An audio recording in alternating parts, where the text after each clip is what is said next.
Hi friends, Krista here. Thanks for stopping by Books and Jams. I'm so excited today to come to you in my snuggly little blanket cozy shirt thing to talk about some wintry reads.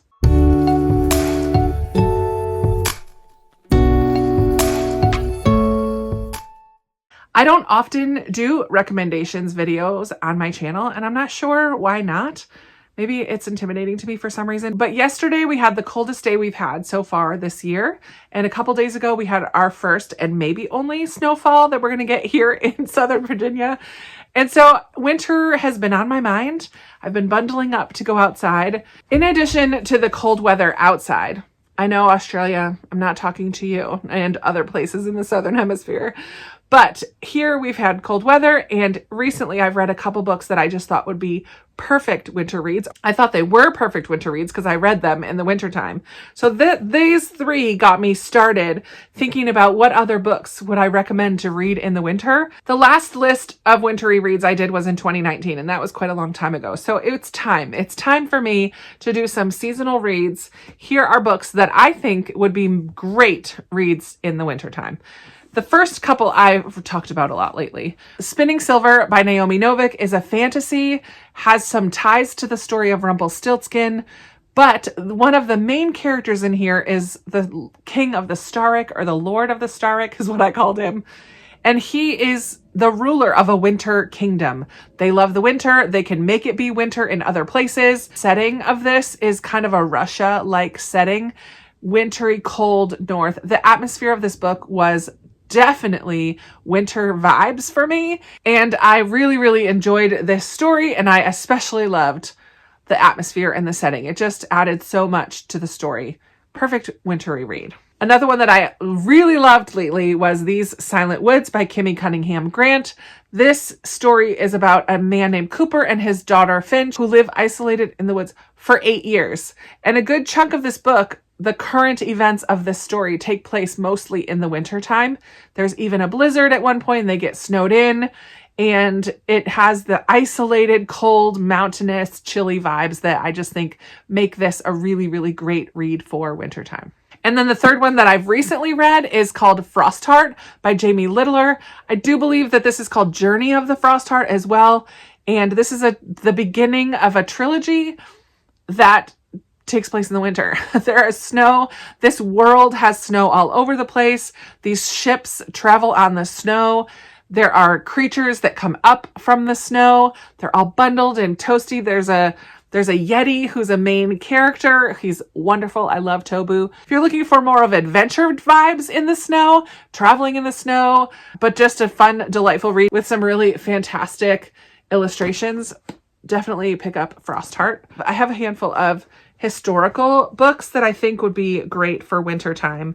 First off, we have Ruta Sepetys, and I did pick two of her books. This first one is a little more obvious, Between Shades of Grey. I should say also Ruta Sepetys writes YA historical fiction, and for some people you just tuned out, but I want to tell you these are fantastic. Fantastic. Between Shades of Grey was my first Ruta Sepetys. This book is a World War II historical fiction that takes place in Latvia, and then this family gets put on a transport train to Siberia. So talk about cold. You definitely are going to get the cold vibes, wintry vibes, snow. They have to work in the snow. It's isolated, it's cold, but it's such a fantastic story. I haven't read it in a number of years. I feel like I should reread this one soon, but I really liked this one. Her most recent book is I Must Betray You. This one takes place in Romania. This one doesn't particularly take place in the winter, but why I think it would make a good wintry vibe is just because of the atmosphere of intense distrust and isolation that you feel because you can really trust nobody. So you never know if your family is an informant or if you're going to be asked to be an informant. We do follow a young boy who's 17 and he is approached after school one day to be an informant on some of his family and friends.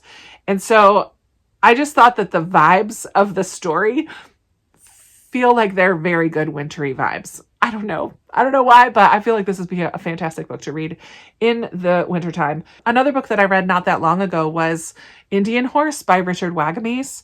This takes place in Canada, and we follow an Indigenous Canadian man named Indian Horse.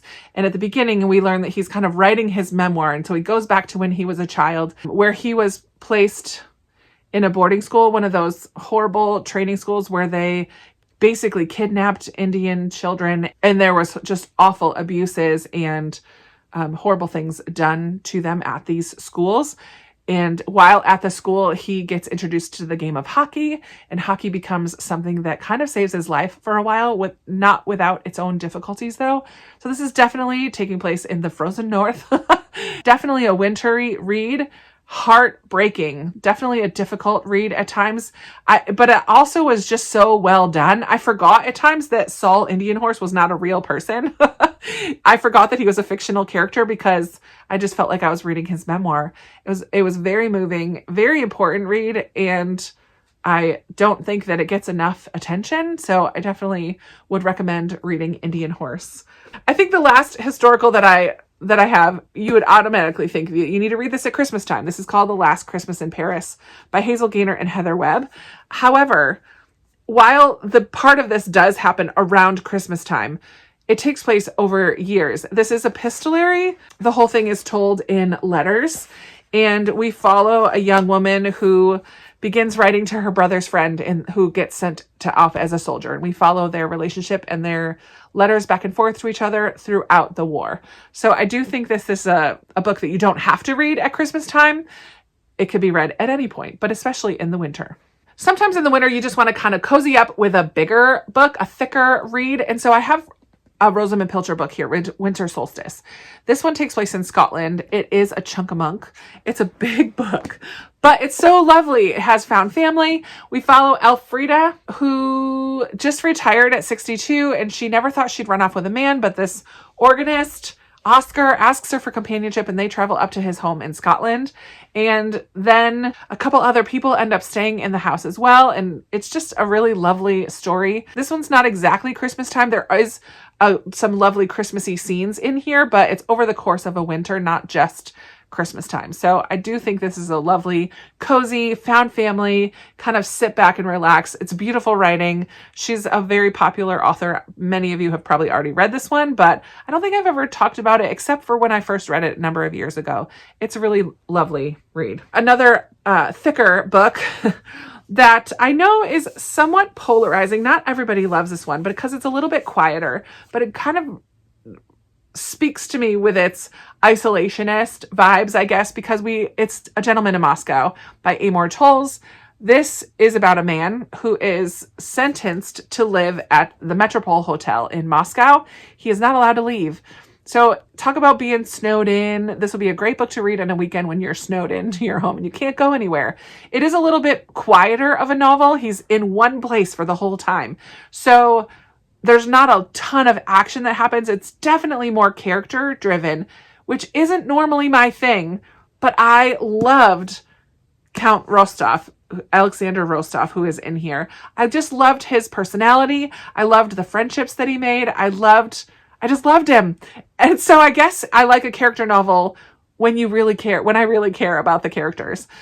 This one had some surprises, and I just think that it's fantastic. So if you need a book to read during a time when you're snowed in, maybe A Gentleman in Moscow is for you. And the last little batch of books I have are some mysteries. I do have a middle grade mystery series called Winter House. This is the first one, Winter House by Ben Guterson. And then the second one is The Secrets of Winter House. And the third one is Winter House Mysteries. In this series, we follow an orphan named Elizabeth Summers, whose aunt and uncle bring her to Winter House, this big old hotel in this big old building, for the Christmas season. She makes some friends there. There are some mysteries for her to unravel, along with some gorgeous illustrations in this one. There are also a lot of word puzzles and word play that just make this such a delight to read. If you want to cozy up with a little middle grade mystery series, I do recommend the Winter House series.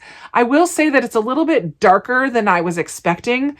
There are some kind of spirits, or I'll just say that it's a little bit darker than what I was expecting, but for some people that might be something that makes you excited to read this book. So I do still really enjoy it, and I have only one left. So I'm very excited. This will get read this winter for sure. For a cozy mystery series, I would definitely recommend The Secret Book and Scone Society. I am not one who's read a ton of cozy mysteries. There are a lot of channels out there who have a cozy mystery focus.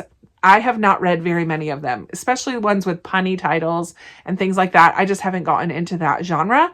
But I do think The Secret Book and Scone Society by Ellery Adams is a very cozy mystery series. I don't even remember if it takes place at wintertime, but we are in this small town of Miracle Springs, and we follow this group of friends. One owns a bookstore, one owns a bakery, one knits all the time.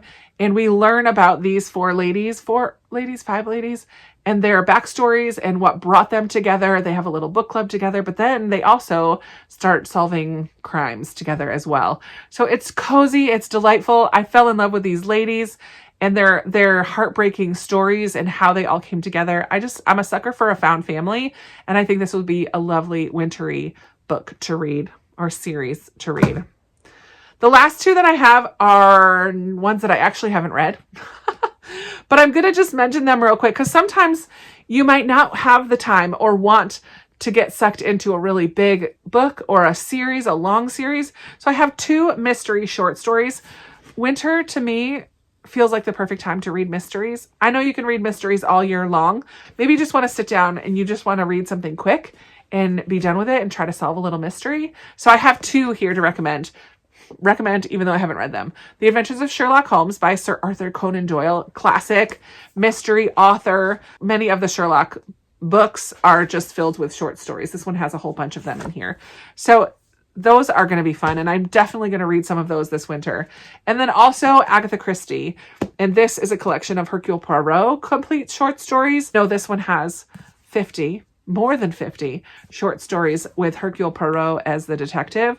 So I'm definitely planning on diving into some of these this winter as well. To sit down and kind of read in one sitting, maybe get the fire going. I have a little electric fireplace I can use. I don't often think of myself as a seasonal reader, but I do feel like sometimes I'm reading a book and I'm like, oh, this sounds like a summer book, or this feels like a winter book. And so these are books that just feel like great wintry reads for me. Some of them are a little more obvious than others, but I would love to hear from you. Do you agree with me about all of these books? Should they be read in the winter time?